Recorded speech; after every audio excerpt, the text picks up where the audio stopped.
There are actual things that you can do. One of them would be to put up a no trespass sign. And this is for Alabama, and there are maximum of laws. Now, do you know what a maximum of law is? It is a correct and proper statement that is long-standing. As long as, there's probably 1,500 maximum of laws that exist. They are frequently well worded, that are easy to memorize and that kind of thing, that have been used in law, and where they're applicable, they're not refutable. Now, this sign has a maximum of law, and it says, "Every home is a castle. Though the winds of heaven blow through it, officers of the state cannot enter." That's a maximum of law that came down from England to us, and we don't understand that our private property is a castle, and we can restrict the officers of the state from coming onto our private property.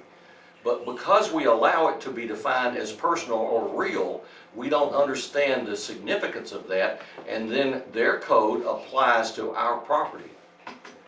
We have to begin to understand those terms again and reapply them in order to reassert our rights rather than privileges under this system.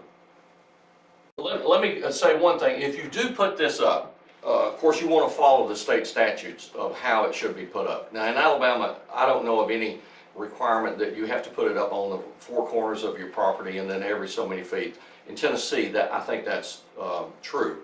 So if you create a sign like this, of course you're going to want to put the code from Virginia, and you want to follow all the codes.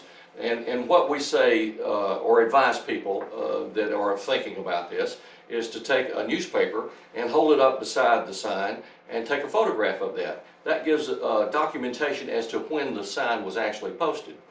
So then you notarize that statement and you send it to any elected official that may have charge to send a code enforcement officer or any other agent to your property, noticing them that your property is posted private, and he needs to notify you should he desire to come onto your property.